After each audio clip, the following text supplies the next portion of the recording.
السلام علیکم ورحمۃ اللہ تعالی وبرکاتہ نحمده ونصلي ونسلم على رسوله الكريم اما بعد فاعوذ باللہ من الشیطان الرجیم بسم اللہ الرحمن الرحیم الا ان اولیاء اللہ لا خوف علیہم ولا هم يحزنون الذين آمنوا وكانوا يتقون صدق اللہ العظیم وصدق رسولہ النبی الامین المتین الکریم۔ آئیے ہم اور آپ سب سے پہلے حضور سرور کائنات، فخر موجودات، باعث تخلیق کائنات احمد مجتبی محمد مصطفیٰ صلی اللہ علیہ وسلم کی مقدس بارگاہ میں درود و سلام کا ہدیہ پیش کریں اور پڑھیں اللہم صلی علی سیدنا و مولانا محمد معدن الجود والکرم وآلہ الکرام وابنہ الکریم وبارک وسلم صلاۃ و سلام علیک یا رسول اللہ صلی اللہ تعالی علیہ وسلم۔ عزیزان ملت اسلامیہ، آج اسلامی مہینے جمادی الاولیٰ کی 18 تاریخ تھی اور ابھی 19 تاریخ لگ گئی۔ 18 تاریخ گزری اور ابھی مغرب کے وقت سے 19 تاریخ لگ گئی ہے۔ اسی مناسبت سے انشاءاللہ تبارک و تعالی ہم امام رفاعی سلطان الاولیاء حضرت سید احمد کبیر رحمۃ اللہ تعالی علیہ کا تذکرہ کریں گے، کیونکہ اسی مہینے کی 22 تاریخ کو ان کا یوم وصال ہے، ان کا عرس آتا ہے۔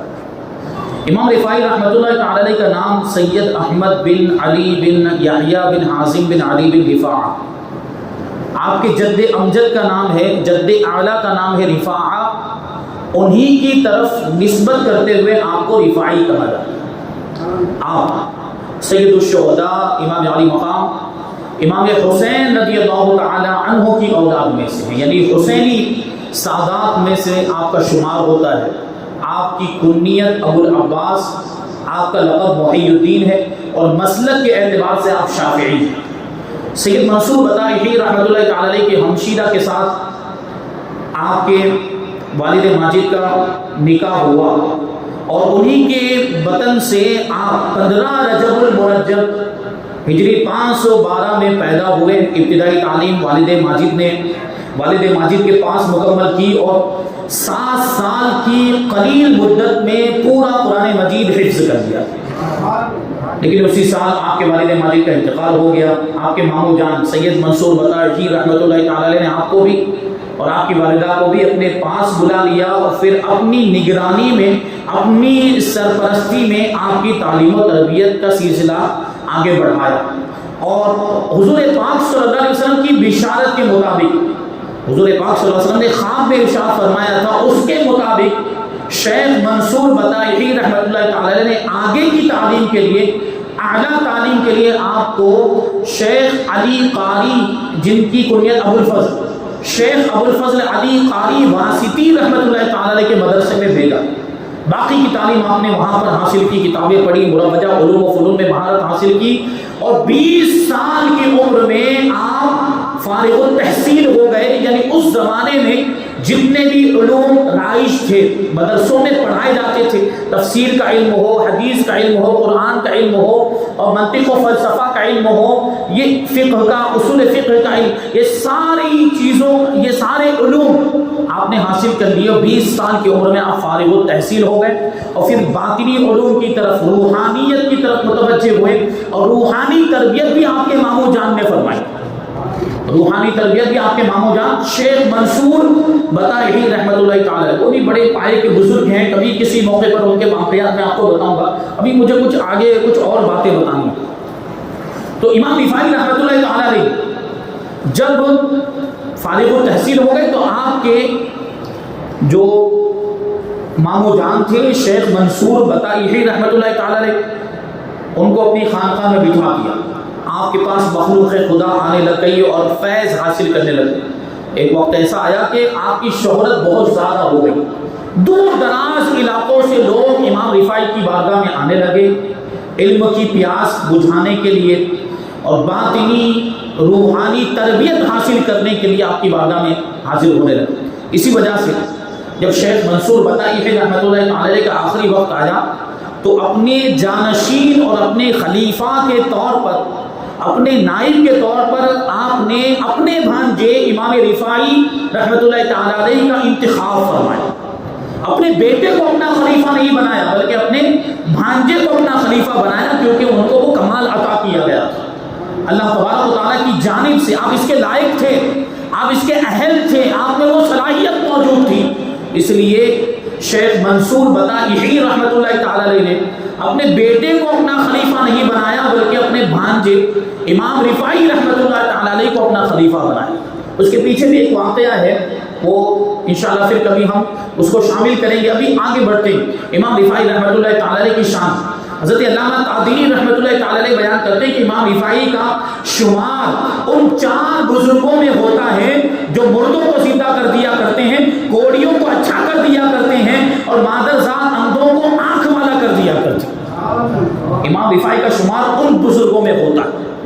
یہ شان ہے سلطان الاولیاء سید الاولیاء حضرت سید احمد کبیر رفاعی رحمۃ اللہ تعالی علیہ کی۔ دنیا سے بالکل بے رغبت، دنیا کے تکلفات سے بڑی نفرت فرماتے تھے، عیش و عشرت کے سامان سے دور رہتے، بڑی سادگی والی زندگی، کپڑے میں بھی سادگی اختیار کرتے، لباس میں بھی سادگی اختیار کرتے تھے، کھانے میں بھی سادگی اختیار کرتے تھے۔ اور یہ اللہ والوں کا حال ہوتا ہے کہ کھانے پینے سے ان کو کوئی مطلب ہی نہیں ہوتا، کیونکہ ان کو روحانی غذا ملا کرتی، اور جس کو روحانی غذا ملتی پھر اس کو دنیا کے کھانے پینے کی ضرورت نہیں ہوتی۔ ایک واقعہ بیان کرو۔ ایک شخص آپ کی بارگاہ میں حاضر ہوا آپ سے ملاقات کرنے کے لیے، تو اس کے سامنے کھانا پیش کیا گیا، تو اس نے کہا کہ ابھی میرے کھانے کا وقت نہیں ہے، جب میرے کھانے کا ٹائم آئے گا تب میں کھاؤں گا۔ تو امام رفاعی نے اس سے پوچھا بھائی تیرے کھانے کا ٹائم کب آئے گا؟ تو اس نے کہا مغرب کے بعد۔ اب جب مغرب کا وقت آیا، مغرب کی نماز کے بعد پھر سے اس کے سامنے دسترخوان لگا دیا گیا، کھانا پیش کیا، تو اب وہ بیٹھ گیا کھانا کھانے کے لیے، کیونکہ اس کے حساب سے اس کا ٹائم آ چکا تھا کھانا کھانے کا۔ اس نے امام رفاعی کو بھی کھانے کے لیے بلایا کہ حضرت آپ بھی تشریف لائیں اور آپ بھی میرے ساتھ کھانا کھائیں، کھانے میں شامل ہو جائے۔ تو امام رفاعی نے اسی کا جملہ دہرایا۔ امام رفاعی فرماتے ہیں کہ ابھی ہمارے کھانے کا ٹائم نہیں آیا، جب ہمارے کھانے کا وقت آئے گا تب ہم کھائیں گے۔ اب وہ پوچھتا ہے کہ حضرت آپ کا کھانے کا ٹائم کب آئے گا، آپ کا کھانے کا وقت کب آئے گا؟ امام رفاعی فرماتے 6 مہینے کے بعد۔ مطلب کیا ہوا؟ 6 مہینے میں ایک مرتبہ کھانا کھایا کرتے تھے، 6 مہینے میں ایک مرتبہ کھانا کھاتے تھے۔ یہ اللہ والوں کی شان ہوتی ہے، یہ اس طریقے سے ریاضت و مجاہدہ کرتے ہیں، کھانے پینے کی چیزوں سے دور رہتے ہیں، وہ کو کھانے پینے کی چیزوں سے مطلب ہی نہیں رہتا، اس سے بے نیاز ہو جاتا ہے کہ جو اللہ کے جلووں میں کھو جاتا ہے، جو اللہ کے انوار و تجلیات میں مستغرق ہو جاتا ہے، پھر اس کو بھوک بھی نہیں لگتی اور پیاس بھی نہیں لگتی، کیونکہ پھر اس کو اللہ کھلاتا ہے اور اللہ پلایا کرتا ہے، اس کی بھوک کو اللہ مٹا دیتا ہے، اس کی پیاس کو بھی مٹا دیا کرتا ہے۔ یہ شان ہے امام رفاعی رحمۃ اللہ تعالی۔ اکثر خاموش رہا کرتے تھے، زیادہ بولتے نہیں تھے، چپ رہتے، اور فرمایا کرتے تھے کہ مجھے چپ رہنے کا حکم دیا گیا، مجھے خاموش رہنے کا حکم دیا گیا، اس لیے امام رفاعی زیادہ بولتے نہیں۔ ایک واقعہ مشہور ہے آپ کے تعلق سے، آپ کے خادم ہی راوی کہتے ہیں کہ میرے ایک مرتبہ خواب میں امام رفاعی رحمۃ اللہ تعالی علیہ کو بہت ہی عمدہ مکان میں دیکھا، بہت ہی عمدہ مکان میں تشریف فرمائے۔ ابھی تھوڑی دیر گزری تھی کہ اسی مکان میں آپ کی ظالم بیوی آئی، جو آپ کو اذیت پہنچایا کرتی تھی، آپ کو تکلیف پہنچایا کرتی تھی، اور اس کے ہاتھ میں ایک کوڑا تھا، تنور کی جلی ہوئی لکڑی کا کوڑا تھا، تنور کی جلی ہوئی لکڑی کا وہ کوڑا تھا، اور اس سے وہ امام رفاعی رحمۃ اللہ تعالی کے کندھے پر مار رہی تھی۔ بیوی ہے، سوچیں آپ، بیوی ہے اور شوہر کے ساتھ اس کا یہ برتاؤ، حالانکہ خواب کا واقعہ، لیکن وہ خواب بھی کس کو دکھایا جا رہا؟ امام رفاعی کے خادم کو۔ اور یہ معرفت والی باتیں ہوتی ہیں، ان کو اندازہ ہو جاتا ہے کہ اگر یہ خواب کی بات ہے لیکن اس کا تعلق حقیقت سے ہے کچھ نہ کچھ، تو وہ بیان کرتے ہیں خادم کہ وہ آپ کی بیوی، ظالم بیوی، وہ تنور کی جلی ہوئی لکڑی سے آپ کے کندھے پر مار رہی تھی، جس کی وجہ سے آپ کے کپڑے کالے ہو گئے۔ جلی ہوئی لکڑی کالی ہوگی، اس کی وجہ سے آپ کے کپڑے کالے، لیکن امام رفاعی خاموش، کچھ بھی نہیں بول رہے ہیں، کوئی رد عمل نہیں، بیوی کو کوئی جواب نہیں دے رہے، کیوں مار رہی ہے، کیوں ایسا کر رہی ہے، کوئی جواب نہیں دیا۔ وہ کہتا ہے کہ جب میں بیدار ہوا مجھے بڑا غصہ آیا کہ امام رفاعی کی بیوی امام کے ساتھ ایسا برتاؤ کرتی. میں نے امام رفاعی کے مخصوص مریدین کو جمع کیا اور ان کے سامنے یہ بات رکھی کہ امام رفاعی رحمۃ اللہ تعالیٰ علیہ پر ایسی مصیبت گزر رہی ہے اور تم لوگ خاموش بیٹھے ہوئے ہو، اس کے لیے کچھ کرتے نہیں. تو ایک مرید نے جواب دیا اس کی وجہ یہ ہے کہ امام رفاعی کی بیوی کا جو مہر ہے وہ 500 دینار ہے اور امام رفاعی کے اندر اس 500 دینار ادا کرنے کی طاقت ہی نہیں ہے، یعنی مہر ادا کرنے کی طاقت نہیں ہے، اس وجہ سے وہ ظلم کر رہی ہے بیوی. اب وہ شخص اٹھا، خادم وہاں سے اٹھا، اپنے گھر گیا اور 500 دینار لے کر آیا، امام رفاعی کی بارگاہ میں پیش کیے اور کہا کہ یہ آپ کی بیوی کا مہر ہے جو آپ کو تکلیف پہنچاتی ہے، جو آپ پر ظلم کرتی ہے. امام رفاعی رحمۃ اللہ تعالیٰ نے مسکرائے اور مسکرا کر ارشاد فرمایا کہ اگر میں اس کی تکلیفوں کو برداشت نہ کرتا، اگر میں اس کی اذیتوں پر صبر نہ کرتا تو تم مجھے اس عمدہ مکان کے اندر نہ دیکھتے جو تم نے خواب میں دیکھا. یعنی بیوی کی تکلیف پر صبر کرنے کا صلہ ملا خواب میں عمدہ مکان کے اندر جو موجود تھی. کیونکہ امام رفاعی رحمۃ اللہ تعالیٰ علیہ کا صبر ہے. امام رفاعی رحمۃ اللہ تعالیٰ علیہ کی خاموشی، خاموش، ہمیشہ خاموش رہا کرتے تھے، زیادہ بولتے نہیں. جو میرا آج کا جو ٹاپک اور مقصد ہے وہ ہے غوث پاک رضی اللہ تعالی عنہ کے ساتھ آپ کے تعلقات. غوث پاک رضی اللہ تعالی عنہ کے ساتھ آپ کی محبت. امام رفاعی کیسی محبت فرماتے تھے؟ امام رفاعی رحمۃ اللہ تعالی نے خود تو امام حضرت غوث پاک رضی اللہ تعالی عنہ کی تعظیم و توقیر کیا کرتے تھے. اپنی مجلسوں میں اپنے مریدین کے درمیان غوث پاک رضی اللہ تعالی عنہ کی تعریف و توصیف بھی بیان فرمایا کرتے تھے اور اپنے مریدین کو غوث پاک رضی اللہ تعالی عنہ کی تعظیم اور توقیر کی تاکید بھی فرمایا کرتے تھے. ایک مرتبہ کیا ہوا کہ ایک مرید آیا امام رفاعی کی بارگاہ میں اور اس نے بغداد جانے کا ارادہ ظاہر کیا، اجازت طلب کی کہ میں بغداد جانا چاہتا ہوں، مجھے رخصت ہونے کی اجازت دی جائے. اب بغداد کس کا شہر ہے؟ غوث پاک رضی اللہ تعالیٰ عنہ. تو امام رفاعی رحمۃ اللہ تعالیٰ نے اس کو اجازت دیتے ہوئے ساتھ میں نصیحت فرمائی اور ارشاد فرمایا کہ جب تم بغداد میں داخل ہو اور سیدنا شیخ عبد القادر جیلانی حیات ہو تو ان کی زیارت پر کسی چیز کو مقدم نہ کرنا، یعنی سب سے پہلے جا کر ان کی زیارت کرنا. اور اگر ان کی وفات ہو چکی ہو، اگر وہ دنیا سے ظاہری طور پر تشریف لے جا چکے ہوں تو سب سے پہلے ان کے مزار پر حاضری دینا. کیوں کہتے ہیں؟ کیونکہ جو بھی شخص اصحاب احوال میں سے، جو بھی احوال والوں میں سے، حال والوں میں سے جو بھی بغداد میں حاضر ہوتا ہے اور غوث پاک رضی اللہ تعالیٰ عنہ کی زیارت نہیں کرتا، غوث پاک کے مزار پر حاضری نہیں دیتا، اس کا حال چھین لیا جاتا ہے، اس کی ولایت چھین لی جاتی ہے. اس وجہ سے امام رفاعی رحمۃ اللہ تعالیٰ علیہ بڑی تاکید فرمایا کرتے تھے جو بھی آپ کے مریدین میں سے بغداد جاتا غوث پاک رضی اللہ تعالیٰ عنہ کے مزار پر حاضری دینے کہ آپ تاکید کرتے، غوث پاک رضی اللہ تعالیٰ عنہ کے مناقب بیان کرتے، تعریف و توصیف کیا، بعض اوقات دوسروں سے سنا بھی کرتے تھے. ایک واقعہ ایسا شیخ ابو عبداللہ بطائحی رحمۃ اللہ تعالیٰ علیہ بیان کرتے ہیں، بہجت الاسرار شریف کے اندر یہ واقعہ لکھا ہے کہ میں ایک مرتبہ حضرت سیدنا احمد کبیر رفاعی رحمۃ اللہ تعالیٰ علیہ کی بارگاہ میں حاضر ہوا اور آپ کی خانقاہ میں ایک عرصے تک ٹھہرا رہا. وہاں پر میں نے قیام کیا، سکونت اختیار کی.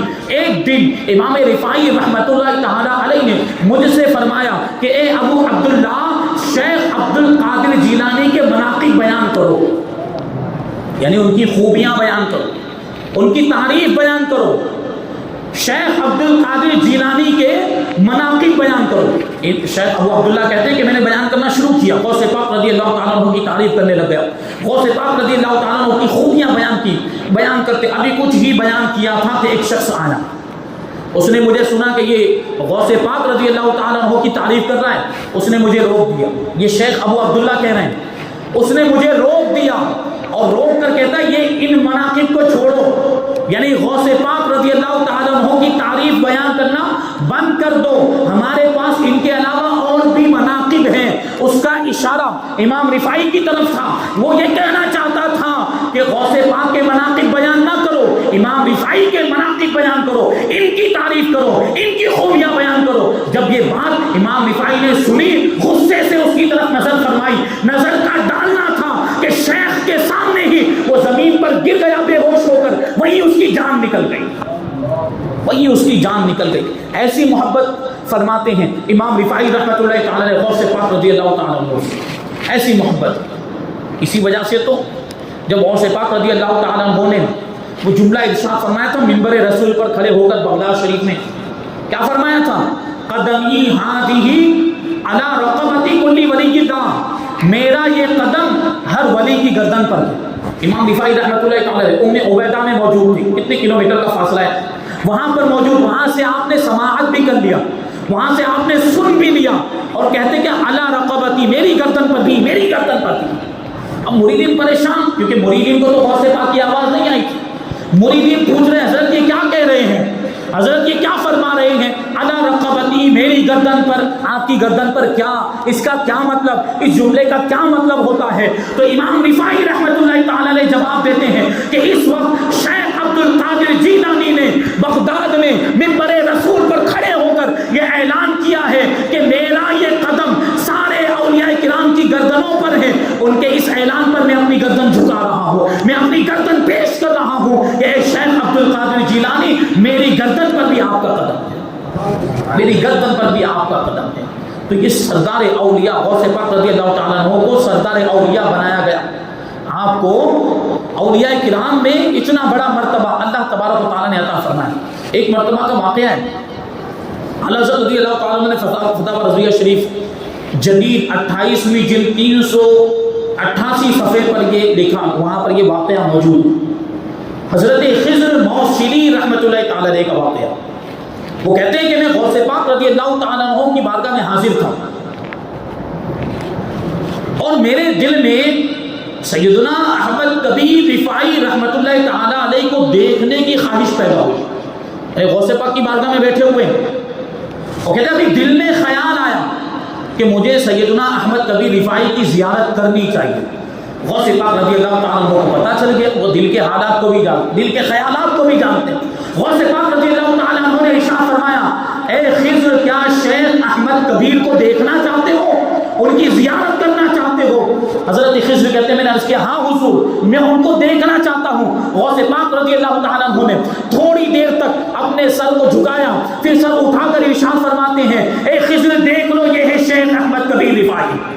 وہ کہتے ہیں میں نے جب وہاں جس جانب اشارہ کیا، میں نے اس طرف دیکھا تو میں نے شیخ احمد کبیر رفاعی کو اپنے پہلو میں بیٹھا ہوا ہے، جو بڑی روبدار شخصیت کے مالک تھے، بڑا روبدار چہرہ تھا۔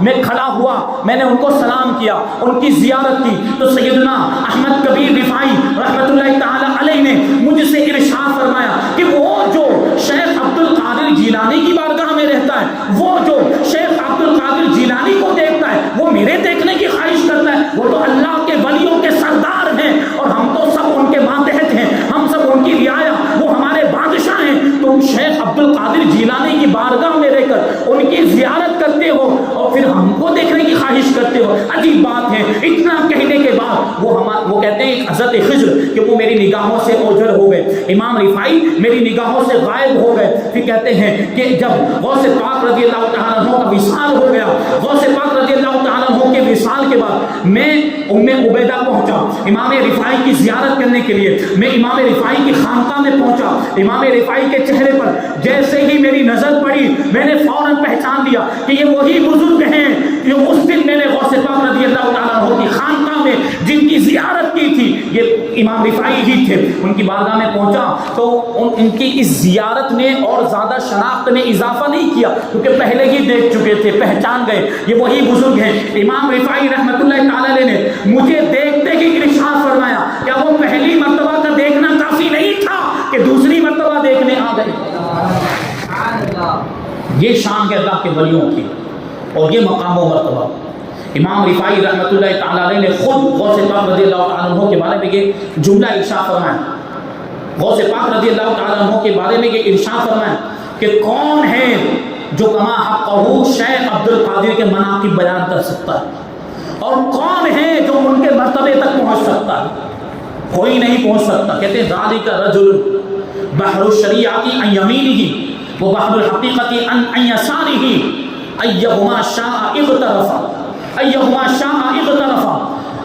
الشیخ عبد عبد القادر جیلانی لا ثانی لہ فی عصرنا ھذا او کما قال، کہتے ہیں کہ شیخ عبد القادر جیلانی ایسے شخص ہیں کہ جن کے دائیں جانب شریعت کا سمندر ہے اور بائیں جانب حقیقت اور معرفت کا سمندر ہے. وہ جب چاہتے ہیں جس سمندر سے چاہتے ہیں چلو بھر لیا کرتے ہیں. ان کی شان یہ ہے. سیدنا شیخ عبد القادر جیلانی، امام رفاعی فرماتے ہیں کہ سیدنا شیخ عبد القادر جیلانی ہمارے زمانے میں ان کا کوئی ثانی نہیں ہے، ان کے جیسا کوئی دوسرا شخص موجود نہیں ہے. امام رفاعی نے خود غوث پاک رضی اللہ تعالیٰ عنہ کے مقام و مرتبے کو اجاگر کیا. یہ امام رفاعی رحمۃ اللہ تعالیٰ علیہ، بڑی سادگی والی زندگی، تواضع اور انکساری. آپ کے اخلاق و عادات کی اگر بات کریں تو آپ کے اخلاق و عادات رسول پاک صلی اللہ علیہ وسلم کے اخلاق و کردار کے اعلیٰ نمونہ تھے. اور تواضع، انکساری، عاجزی اور مسکینیت آپ کی ذات میں بے حد موجود تھی، حد درجہ. حال یہ تھا، خود فرمایا کرتے تھے کہ میں نے معرفت کے سارے طریقوں کو دیکھا، سلوک کے سارے طریقوں کو دیکھا، ان میں سب سے بہتر عاجزی اور انکساری کو پایا. اس لیے عاجزی اور انکساری کو میں نے اپنے آپ کے لیے پسند کیا. بہت عاجزی فرمایا کرتے تھے، تواضع فرماتے. اور یہ بھی ہے حقیقت کہ جو اللہ کے لیے تواضع کرتا ہے، جو اللہ کے لیے عاجزی اختیار کرتا ہے، اللہ اس کے مقام و مرتبے کو بلند فرما دیا کرتا ہے. آپ اتباع سنت کے بڑے پابند تھے، اتباع سنت کی بڑی پابندی کیا کرتے، اپنے مریدین کو بھی سنت کی پیروی کی تاکید کیا کرتے. اور جہاں کئی خرافات دیکھتے تو خرافات کو مٹانے کی پوری کوشش کرتے. اس زمانے میں یہ مکار صوفی تھے، دنیا کمانے کے لیے جو صوفیوں کا لبادہ اوڑھ لیتے اور بہت ساری خلاف شریعت باتیں ان کی جانب سے ایجاد ہوتی، وجود میں آتی. امام رفاعی رحمۃ اللہ تعالی علیہ ان کا رد فرماتے تھے، ان کو مٹانے کی کوششیں کیا کرتے تھے. یہ آپ کی شان. اور بہت ساری کرامتیں بھی ہیں. ایک کرامت میں آپ کو آپ کے سامنے بیان کر کے رخصت ہو جاؤں. امام رفاعی رحمۃ اللہ تعالی علیہ کے بھانجے حضرت شیخ ابو الحسن علی رحمۃ اللہ تعالی علیہ بیان کرتے ہیں کہ میں ایک مرتبہ امام رفاعی رحمۃ اللہ تعالی علیہ کے خلوت خانے کے دروازے پر بیٹھا ہوا. خلوت خانہ یعنی تنہائی والا کمرہ جس میں امام رفاعی رحمۃ اللہ تعالی علیہ تنہائی میں رہا کرتے، دوسرا کوئی نہیں ہوتا تھا. کہتے ہیں میں اس کے دروازے پر بیٹھا ہوا تھا کہ اچانک میں نے اندر سے سنا کہ کوئی شخص امام رفاعی کے پاس بیٹھا ہوا ہے، آپ سے باتیں کر رہا ہے. میں نے دروازہ کھول کر دیکھا، کوئی اجنبی شخص جس کو میں نے اس سے پہلے کبھی نہیں دیکھا. بہت دیر تک وہ امام رفاعی کے ساتھ گفتگو کرتا رہا، باتیں کرتا رہا، اور پھر اچانک اٹھا اور اس کمرے کے روشن دان ہی سے نکل کر کہیں غائب ہو گیا. بجلی کی تیزی کی طرح وہ خلا میں کہیں چلا گیا، فضا میں کہیں چلا گیا، غائب ہو گیا. اب وہ ظاہر سی بات، دروازے پر تو یہ بیٹھے ہوئے تھے، دروازے سے گئے ہوتے تو دیکھ لیتے، مطلب کیا کہیں اور سے آئے ہوئے تھے. وہ روشن دان سے آئے ہو گئے، روشن دان ہی سے چلے گئے. تو کہتے ہیں امام رفاعی رحمۃ اللہ تعالی علیہ کے بھانجے کہ میں پھر اس خلوت خانے میں داخل ہوا اور اپنے مامو جان امام رفاعی رحمۃ اللہ تعالی علیہ سے اس شخص کے بارے میں پوچھا وہ کون تھا. تو امام رفاعی رحمۃ اللہ تعالی علیہ فرماتے ہیں کیا تم نے اس کو دیکھ لیا تھا؟ یعنی چھپانے کی بات تھی، راز والی بات تھی، لیکن راز ظاہر ہو چکا، راز فاش ہو چکا. حضرت ابو الحسن علی کہتے ہیں ہاں میں نے اس کو دیکھ لیا تھا. امام رفاعی کہتے ہیں کہ تم نے ہماری باتوں کو سنا؟ تو کہتے ہیں کہ نہیں، بس آواز آ رہی تھی، بات نہیں سن پایا. کیا بات چیت ہو رہی تھی؟ کون شخص تھا؟ کہاں سے آیا تھا؟ مجھے بتائیے. تو امام رفاعی رحمۃ اللہ تعالی علیہ جواب دیتے ہیں کہ یہ ان 4 شخصوں میں سے تھا جن کو بحر محیط کی حفاظت پر معمور کیا گیا. یہ جو آنے والا جو شخص تھا یہ ان 4 لوگوں میں سے تھا جن کو بحر محیط کی حفاظت پر معمور کیا گیا. بحر محیط یہ بہت بڑا سمندر ہے دنیا کا، بہت بڑا، ہر طرف پانی ہی پانی، سب سے بڑا سمندر، 7 سمندروں میں سب سے بڑا سمندر ہے، اس میں ہر طرف پانی ہی پانی. 4 لوگوں کو اس کی حفاظت کے لیے معمور کیا گیا، اس کی حفاظت کے لیے رکھا گیا. امام رفاعی آگے فرماتے ہیں کہ 3 دن پہلے ہی اس شخص کو اس خدمت سے معزول کر دیا گیا، یعنی وہاں سے ہٹا دیا گیا. اور اس کو خود کو نہیں معلوم ہے کہ اس کو معزول کیے جانے کا سبب کیا ہے، اس کو کیوں معزول کیا گیا، اس کی وجہ اس کو خود کو نہیں معلوم تھی۔ تو وہ کہتے ہیں امام رفاعی کے بھانجے کہ آپ کو معلوم ہے تو آپ نے بتایا کیوں نہیں؟ آپ نے نہیں بولے مجھے شرم آئی، مجھے حیا آئی اس کو بتانے میں۔ تو آپ کے بھانجے پوچھے مجھے بتائیے، مجھے بتائیں کہ ان کو معزول کیوں کیا گیا، ان کو اس خدمت سے ہٹانے کی وجہ کیا ہے؟ تو امام رفاعی رحمۃ اللہ تعالی علیہ فرماتے کہ یہ شخص بحر محیط کے ایک جزیرے میں رہتا ہے۔ جزیرہ سمجھتے نا ہم لوگ، چاروں طرف سے پانی، آئی لینڈ۔ یہ شخص بحر محیط کے ایک جزیرے میں رہتا ہے۔ ایک مرتبہ ایسا ہوا کہ اس جزیرے میں 3 دن تک مسلسل بارش ہوتی رہی۔ کتنے دن تک؟ 3 دن تک مسلسل بارش ہوتی رہی۔ اب جزیرے میں آبادی ہوتی ہے عام طور پر، کوئی آبادی نہیں، کوئی انسان وہاں پہ نہیں رہتے۔ تو اس شخص کے دل میں خیال آیا کہ کاش کہ یہ بارش اس جزیرے کے بجائے کسی آبادی میں برسی ہوتی، کسی بستی میں برسی ہوتی تو انسانوں کو کوئی فائدہ مل جاتا۔ کہتے ہیں کہ یہ خیال آیا، لیکن اس خیال کے بعد فوراً یہ احساس ہوا کہ یہ تو اللہ کی مشیت پر اعتراض ہو رہا ہے۔ فوراً توبہ کی، فوراً استغفار کیا۔ لیکن اللہ والوں کی کیا کہتے ہیں کہ بعض نیکیاں بھی ایسی ہوتی ہیں جو اللہ کی بارگاہ میں برائیوں میں شمار ہوتی ہیں۔ توبہ کر لی اور اس کے باوجود ان کو جو ہے ان کا حال سلب کر دیا گیا اور ان کو معزول کر دیا گیا، کیونکہ ان کے دل میں جو خیال آیا تھا وہ اعتراض پر مبنی تھا، نکتہ چینی پر مبنی تھا، اس لیے وہاں سے ان کو معزول کر دیا گیا، اس خدمت سے ان کو ہٹا دیا گیا۔ یہ وجہ تھی۔ ابھی سوچنے جیسی بات ہے، انہوں نے دل میں سوچا تھا، زبان سے بولا بھی نہیں تھا کہ یہاں کیوں بارش ہو رہی ہے، کہیں اور ہونا چاہیے۔ ہم اور آپ بھی تو سوچیں ہیں، ہم کیسے جملے بول دیتے ہیں کبھی کبھی۔ بارش کے تعلق سے، اللہ کی قدرت کے تعلق سے کبھی بھی کچھ بھی زبان پر جملہ لے کر آ جاتے ہیں۔ یہ ابھی کچھ دن پہلے جو بارش ہوئی، ابھی پچھلے اتوار کو ہی جو بارش ہوئی، اس کے تعلق سے ایک آدمی کے بارے میں نے سنا کہ اس نے ایسا بول دیا ہوگا کہ اللہ کو بھی ابھی بارش برسانا تھا، معاذ اللہ۔ کتنا سخت جملہ ہے یہ، اللہ کی ذات پر اعتراض۔ تو دیکھیں وہاں انہوں نے خالی دل میں سوچا تو ان کو اس خدمت سے معزول کر دیا گیا۔ اب امام رفاعی رحمۃ اللہ تعالی علیہ کے بھانجے امام رفاعی کی بارگاہ میں عرض کرتے ہیں کہ کیا میں ان کو جا کر یہ بتا دوں کہ ان کو معزول کیوں کیا گیا ہے، ان کی معزولی کا سبب کیا ہے؟ امام رفاعی کہتے ہیں کیا تم بتا دو گے؟ تو آپ کے بھانجے کہتے ہیں جی ہاں میں بتا دوں گا۔ اب ظاہر سی بات، امام رفاعی کہاں ہے؟ ام عبیدہ میں، اور وہ جزیرہ کہاں بھی ہوگا؟ ہزاروں کلومیٹر کے فاصلے پر۔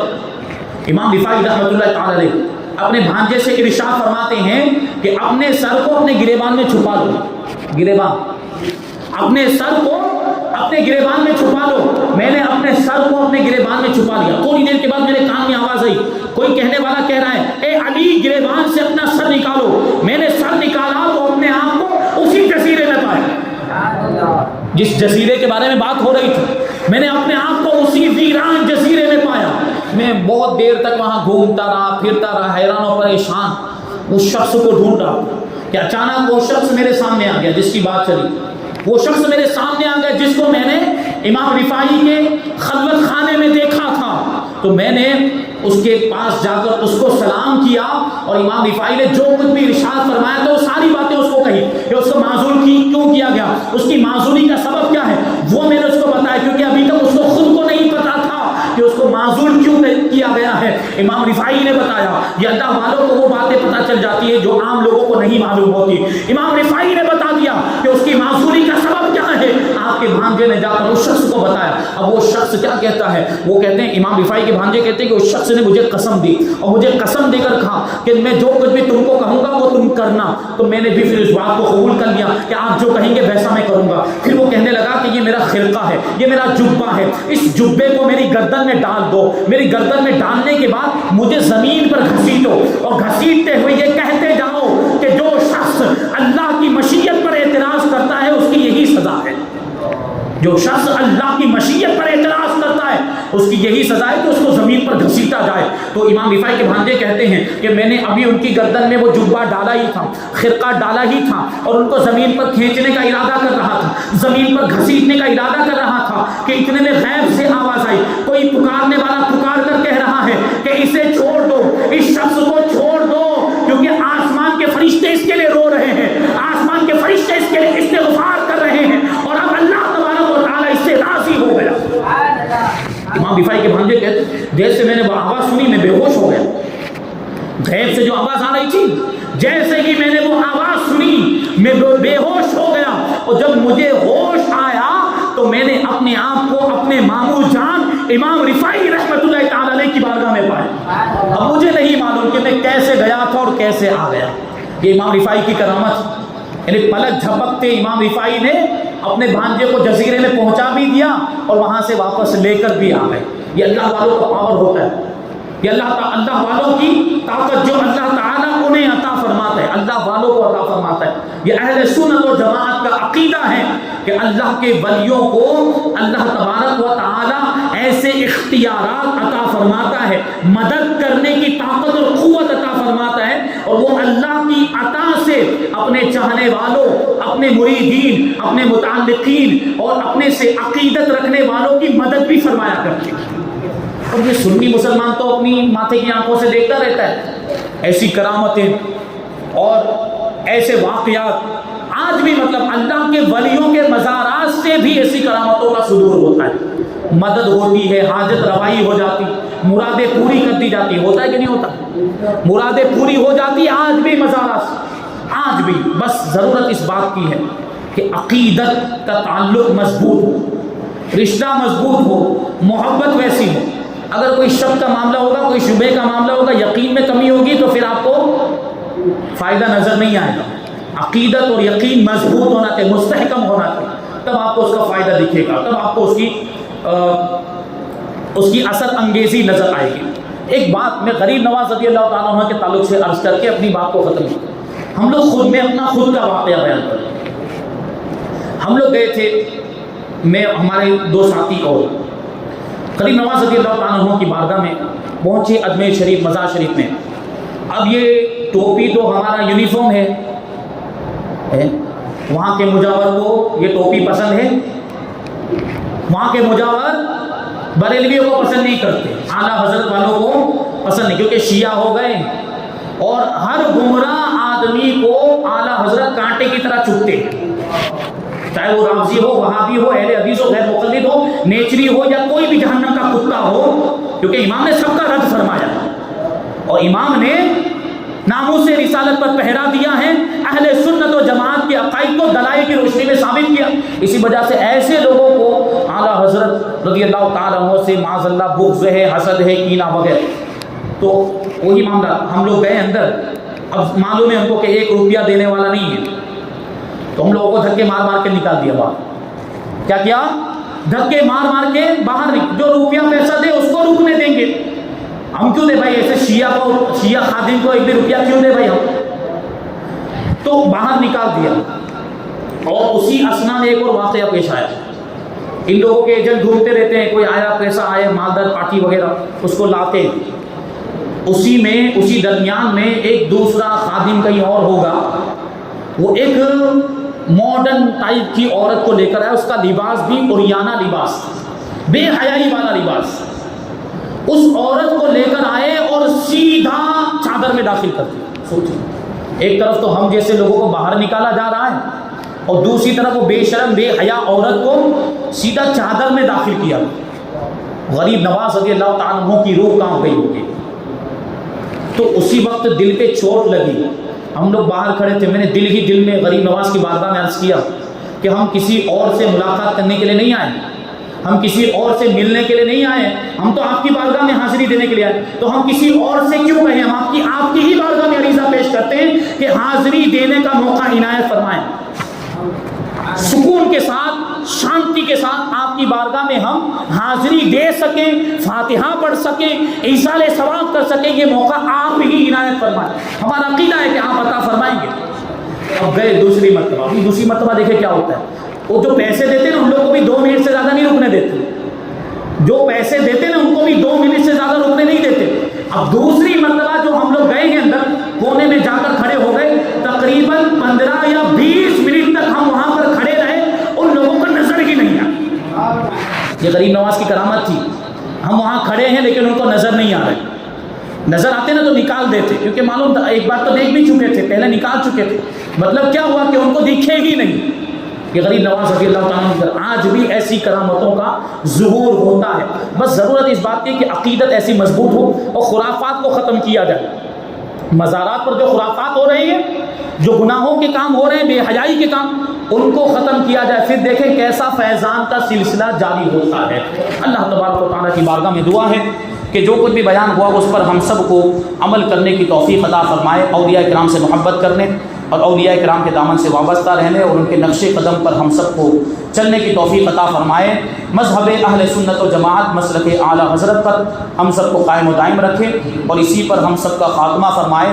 وما علینا الا البلاغ.